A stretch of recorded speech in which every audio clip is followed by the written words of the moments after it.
Welcome back ناظرین. وقفے سے پہلے ہم بات کر رہے تھے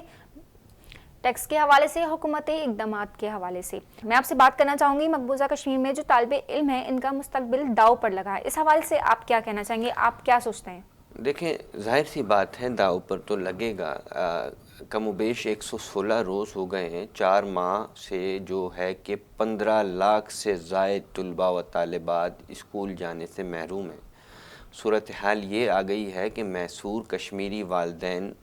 اپنے بچوں کو اس خوف سے بھیجنے سے قاصر ہیں اسکول کہ بھائی جو احتجاج کر رہے ہیں مظاہرین اور فوج میں اچانک ہی جھڑپیں چھڑ جاتی ہیں، جن کی گولیوں کا نشانہ اور بیلٹ گنز کا نشانہ عام اور معصوم شہری بن جاتے ہیں. اس خوف کے پیش نظر والدین اپنے بچوں کو اسکول نہیں بھیج رہے. وہاں پر اچانک ہی جو ہے کہ وادی میں کشت و خون کا بازار گرم ہو جاتا ہے. احتجاجی مظاہرین پر لاٹھی چارج کرتے ہیں بدترین طریقے سے، اندھا دھند فائرنگ کر دیتے ہیں. تو اس خوف کے عالم میں کون ایسا والدین ہوگا کہ اپنے بچوں کو اسکول اور تعلیمی درسگاہوں کی طرف بھیجے گا؟ اچھا واقعہ. ہندوستانی حکومت نے آخر کشمیریوں کی زندگی کیوں تنگ کر رکھی ہے؟ اس حوالے سے آپ کیا کہیں گے؟ دیکھیں، اس بات میں تو کوئی دو رائے نہیں ہے کہ مقبوضہ وادی میں انتہا کی بربریت، ظلم و استبداد کے پہاڑ توڑے جا رہے ہیں. اور اس صورتحال کے باوجود کشمیری عوام جو ہیں اپنے حق خود ارادیت سے پیچھے نہیں ہٹ رہے. اور میں آپ کو بتاتا چلوں کہ وہ بھارت کو یہ بات ہضم نہیں ہو رہی ہے کہ اتنے ہمارے معاملات، وہ اتنا ظلم و جبر کے پہاڑ توڑنے کے باوجود کشمیری عوام اپنے کاز سے پیچھے نہیں ہٹ رہے، اور وہ یہ کہتے ہیں کہ ہمیں آزادی چاہیے. ہر حال میں وہ بھارت سے اپنا چھٹکارا چاہتے ہیں. اچھا، مقبوضہ کشمیری بھائیوں کو کن حالات کا سامنا کرنا پڑ رہا ہے اس وقت؟ کیونکہ یہ تو ہم کافی ٹائم سے سنتے آ رہے ہیں، تقریباً بچپن سے ہی سنتے آ رہے ہیں کہ کشمیر کے حالات کافی خراب ہیں. سوشل میڈیا پہ بھی آپ نے دیکھا ہوگا کافی کہ کشمیریوں کی زندگی کتنی زیادہ خراب ہے اور کتنے لوگ تشویشناک حالت میں ہیں. بچے اسکول نہیں جا رہے،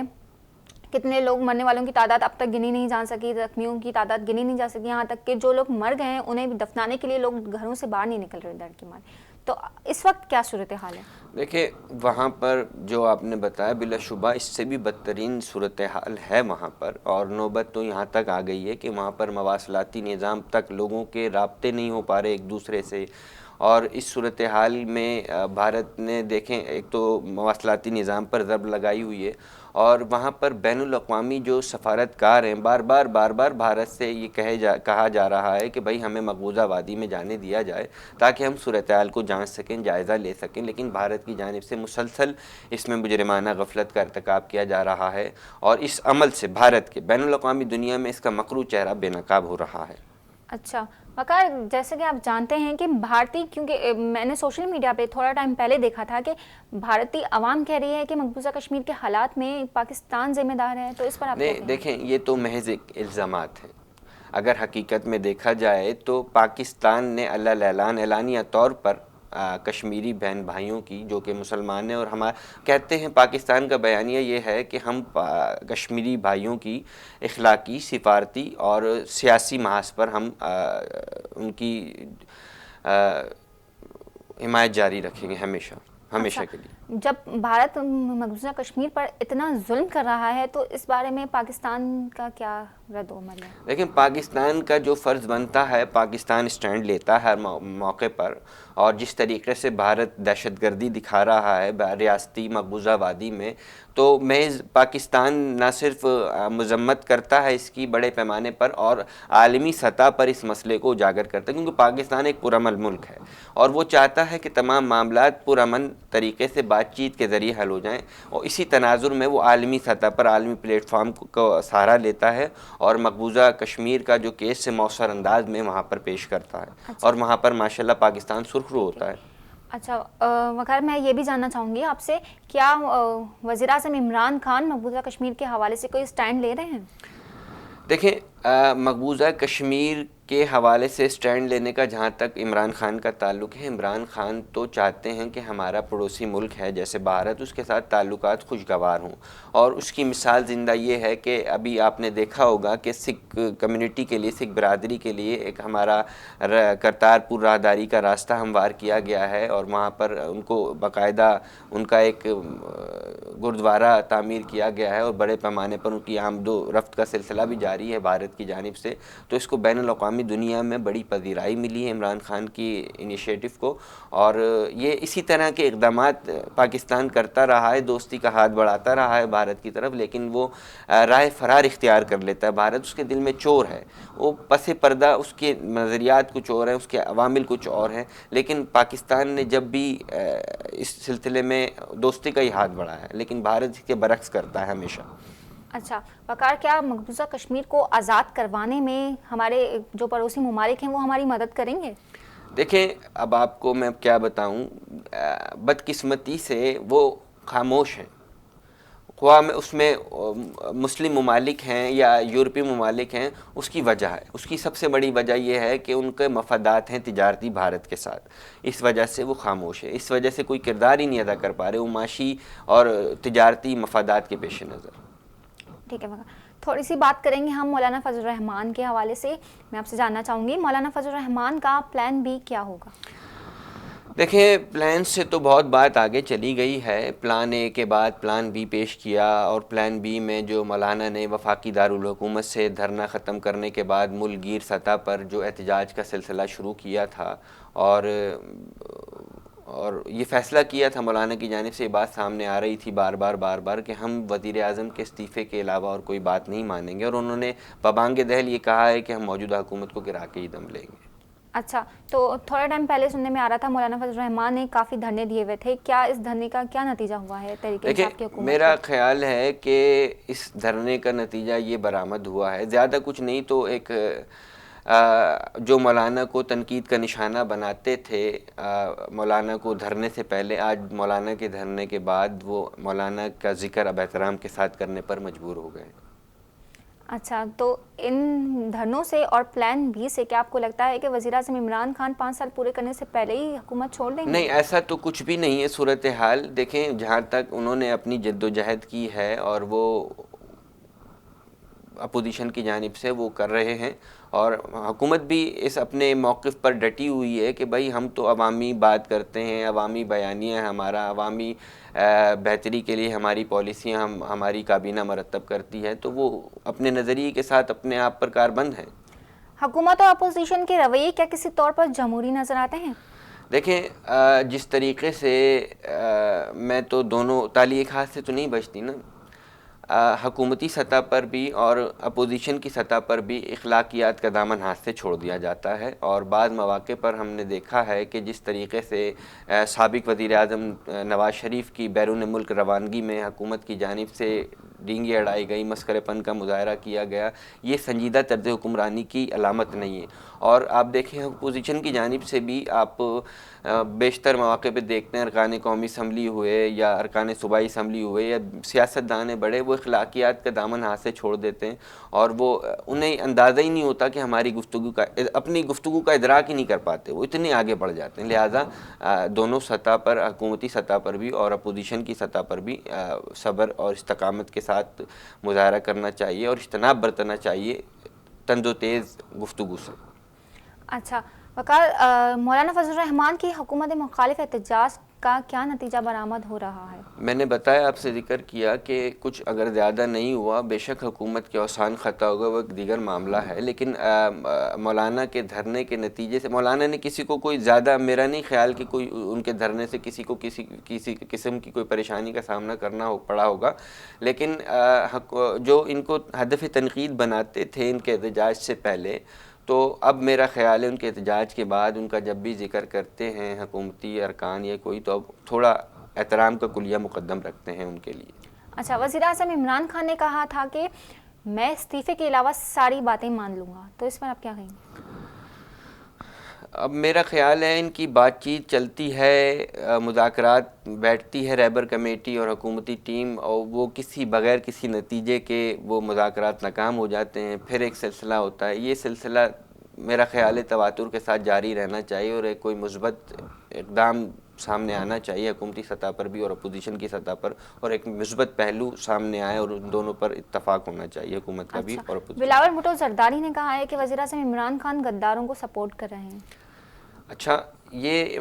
بلاول بھٹو نے اس تناظر میں کہا ہے کہ وہ جو ابھی چونکہ معاملہ کورٹ میں ہے، اور میرا خیال ہے کہ کورٹ میں جو کیس ہو اس پر زیادہ تبصرہ یا بات نہیں کرنی چاہیے، عدالت کا اختیار ہے اور عدالت ہی اس میں بہتر ججمنٹ دے سکتی ہے، لیکن اب غدار وہ کہتے ہیں مشرف کو، ان کے نزدیک بلاول بھٹو کے نزدیک وہ غدار ہیں، اور وہ یہ سمجھتے ہیں کہ حکومت نے ان کو باہر جانے کا موقع فراہم کیا نہ صرف، اور ابھی جو عدالت میں کیس چل رہا ہے اس پر گورنمنٹ ان کو سپورٹ کر رہی ہے۔ آج بڑا فیصلہ آنا تھا، اسلام آباد ہائی کورٹ نے اس کا حکم رکوا دیا وزارت داخلہ کی درخواست پر، اور دیکھیں اب کب آتا ہے فیصلہ عدالت کی جانب سے مشرف کے خلاف، یا مشرف سنگین غداری کیس میں فیصلہ آنا باقی ہے ابھی۔ مولانا صاحب کے دھرنوں کا اور آنے والے پلان بی کا، اس کا عوام پر کیا نتیجہ ہوگا؟ دیکھیں میرا خیال ہے کہ کچھ زیادہ اثر نہیں پڑا عوام کا، یہ ایک ان کا مدارس کے طلباء ہیں بڑی تعداد میں جو ان کے فالوورز ہیں، پیروکار ہیں، اور وہ جو ان کے نظریات سے زیادہ تر وہ اتفاق کرتے ہیں، اور جو مذہب سے تھوڑا سا یا جمہوری یا لبرل سوچ کے لوگ ہیں تھوڑا سا اتفاق نہیں کرتے مولانا سے، تو یہ ایک ان کا ایک اپنا ایک حلقہ ہے مدارس کے طلباء و طالبات کو، یا ایک مخصوص لوگ ہیں جو ان کی باتوں کو لبیک کہتے ہیں اور ان کو فالو کرتے ہیں، اور زیادہ تر لوگ جو ہے کہ جمہوریت پسند لوگوں کے ساتھ ان کا نرم گوشہ ہے۔ اچھا، جیسے کہ مولانا صاحب نے کہا تھا کہ جب تک عمران خان استعفیٰ نہیں دیں گے دھرنا نہیں ہٹے گا، لیکن دھرنا انہوں نے ہٹا دیا ہے۔ اسی طرح جو ان کا پلان بھی آنے والا ہے، تو کیا پلان بھی مختصر وقت تک رہے گا؟ دیکھیں بات ساری یہ ہے کہ پلانس سے اب بات بہت مطلب پلانس کی تو کوئی گنجائش موجود ہی نہیں رہی نا۔ اب جس طریقے سے مولانا نے احتجاج کا اعلان کرنے کے ساتھ ہی کہا تھا کہ بھائی ہم حکومت کو گرا دیں گے، حکومت تو وہیں کی وہیں کھڑی ہے۔ پلان اے ہوا، پھر پلان بی میں ملک گیر سطح پر احتجاج کا سلسلہ شروع ہوا، اس کا بھی کوئی خاطر خواہ نتیجہ برآمد نہیں ہو سکا۔ تو میرا خیال ہے کہ مولانا صاحب کو تھوڑا صبر کرنا چاہیے اب، اور دیگر اپوزیشن جماعتیں ہیں ان کے اتفاق سے اتحاد سے کوئی حکمت عملی مرتب کریں تو وہ زیادہ سازگار رہے گی۔ انفرادی حیثیت میں کوششیں کرنے سے میرا نہیں خیال ذاتی طور پر کہ وہ کوئی خاطر خواہ نتیجہ برآمد کر سکیں گے۔ اچھا وقار، عمران خان نے جو کہا تھا کہ میں مولانا صاحب کے ساری شرطیں مان لوں گا سوائے استعفے کے، تو کیا یہ غلط نہیں ہے کہ یہ ان کی ساری شرطیں ماننے کے لیے تیار ہیں؟ دیکھیں بات سمجھنے کی ضرورت ہے کہ ساری شرائط مطلب جائز شرائط، ان کا کہنے کا یقیناً مطلب یہ ہوگا کہ بھائی جو مولانا کی جائز شرائط ہیں وہ حکومت تسلیم کرے گی، اور جتنا ممکن ہو سکا حکومت تعاون کرنے کے لیے تیار ہے۔ حکومتی جو ایک کمیٹی ہے ان کی رہبر کمیٹی کے ساتھ مذاکرات بھی ہوئے ہیں اور کن چیزوں پر اتفاق بھی ہوا، لیکن جب رہ سہ کر مولانا کی طرف سے یا مولانا کی جماعت کی طرف سے یا رہبر کمیٹی کی طرف سے یہ بات سامنے آتی ہے کہ بھائی ہمیں صرف اور صرف وزیر اعظم کا استعفیٰ چاہیے، تو وہاں میرا خیال ہے مذاکرات ناکام ہو جاتے ہیں، تو وہ بغیر کسی نتیجے کے ختم ہو جاتی ہے وہ جو نشست لگتی ہے ان کی۔ اچھا وقار، ایک اور سوال آپ سے کرنا چاہوں گی، جو سابق وزیر اعظم نواز شریف ہیں ان کی طبیعت دن بدن بگڑتی جا رہی ہے اور وہ ملک سے باہر علاج کروانے کے لیے چلے گئے ہیں، تو اس پر وزیر اعظم عمران خان کا کیا کہنا ہے، اپوزیشن لیڈرز کی کیا سوچ ہے؟ میرا خیال ہے اپوزیشن کی جانب سے بارہا یہ تقاضا کیا جاتا رہا ہے کہ یہ وزیر اعظم رہے ہیں ملک کے 3 مرتبہ، اور ان کو دیکھیں انسانیت کا تقاضا تو یہ ہے کہ کوئی انسان بیمار ہے تو اس کو سہولت فراہم کی جانی چاہیے، اور جس طریقے سے نواز شریف بیمار تھے ان کو اگر وہ مطمئن نہیں تھے اور ان کا علاج یہاں نہیں ہو رہا تو بلا شبہ ان کو موقع ملنا چاہیے، اور انہیں حکومت نے ایک نرم رویہ بھی روا رکھا ان کے ساتھ، ان کو جانے دیا باہر، اور انسانیت اگر میرا خیال ہے کہ اگر اپوزیشن میں اس وقت عمران خان ہوتے اور حکمران وزیر اعظم ہوتے تو انہیں بھی اس طرح کا ایک سٹینڈ لینا چاہیے تھا۔ اخلاقیات کا تو تقاضا یہ تھا کہ بیمار کا ساتھ دیا جائے، اور اسی لیے اور وزیر اعظم نے تو ایک موقع پر کہا بھی ہے کہ میری کابینہ نے مجھے کہا، زور دیا اس چیز کا کہ میرا خیال ہے کہ ان کی جو کابینہ ہے انہوں نے بھی اس چیز پر زور دیا تھا، تبھی یہ ممکن ہو سکا ہے۔ اچھا وقت میں آپ سے بات کرنا چاہوں گی بابری مسجد کے حوالے سے. بابری مسجد کے فیصلے کو آپ بحیثیت تجزیہ نگار کس طرح دیکھتے ہیں؟ دیکھیں بلا شبہ بابری مسجد کا جو ایک فیصلہ آیا ہے اور عدالتوں کے فیصلے کا تو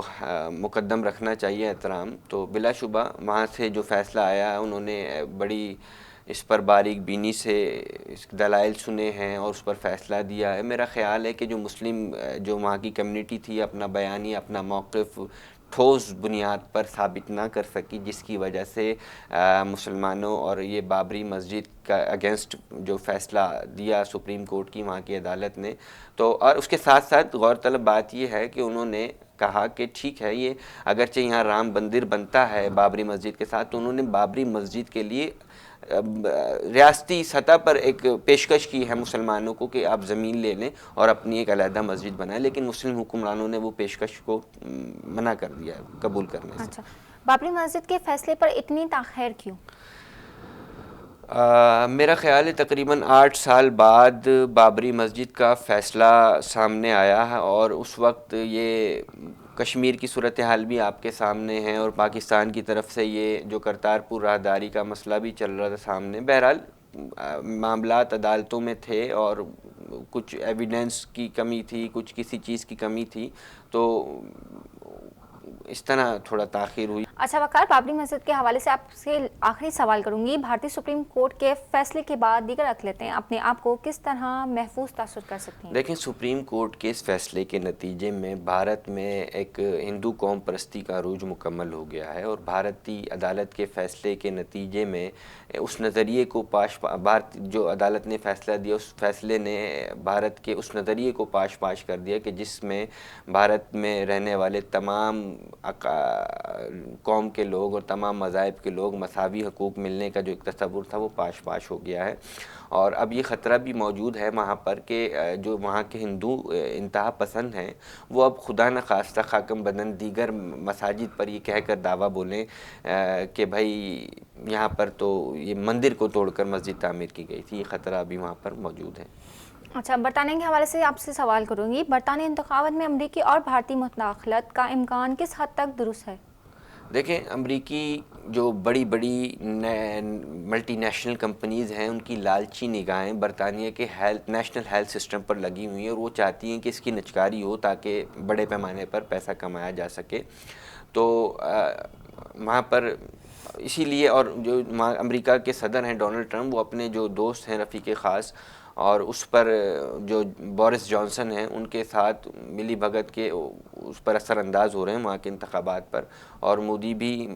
کم و بیش وہاں پر انٹرفیرنس کر رہے ہیں کیونکہ وہ اسلام مخالف ہیں بورس جانسن اس وجہ سے. وقار آپ سے یہ بھی جاننا چاہوں گی کہ بھارت بورس جانسن کا حامل کیوں ہے؟ دیکھیں بھارت بورس جانسن کا حامی اس لیے ہے کہ سب سے پہلے تو میں آپ کو یہ بتاتا چلوں کہ بورس جانسن نے حکمران جماعت میں اسلامو فوبیا کو پروان چڑھایا، اور یہ وہی بورس جانسن ہیں کہ جنہوں نے خواتین کا برقع پہننے پر مذاق اڑایا. یہ اسلام مخالف مضامین لکھتے آ رہے ہیں، اور بلکہ ان کا تو نظریہ یہ ہے کہ برطانیہ میں مقیم مسلمان ان سے تو ووٹ کا حق بھی چھین لیا جائے. اچھا وقار آپ سے یہ بھی جاننا چاہوں گی کہ عام انتخابات میں بورس جانسن کامیابی حاصل کریں گے یا نہیں؟ دیکھیں یہ تو وقتی بتائے گا کہ بورس جانسن عام انتخابات میں کامیابی حاصل کر سکیں گے یا نہیں، لیکن میں آپ کو یہ بتاتا چلوں کہ وہ ویسے ہی وہاں پر 2 اسکینڈلز میں ملوث پائے گئے ہیں، تو اس کی وجہ سے ان کی شہرت پر جو ہے کہ ایک داغ لگا ہے، اور وہاں کے جو حکمران جماعت کے لوگ ہیں ان سے بزدل آ چکے ہیں، اور اپنی سیاسی جماعت بھی انہوں نے ان کی وجہ سے چھوڑ دی. وقار حسین بہت شکریہ، آپ نے ہمیں اپنا وقت دیا. ناظرین پروگرام سیاست اور حقیقت کے ساتھ فی الوقت اتنا ہی. اگلے ہفتے پھر حاضر ہوں گے نئی سیاست اور حقیقت کے ساتھ. فی الوقت اتنا ہی، مجھے اجازت دے دیا. اللہ حافظ.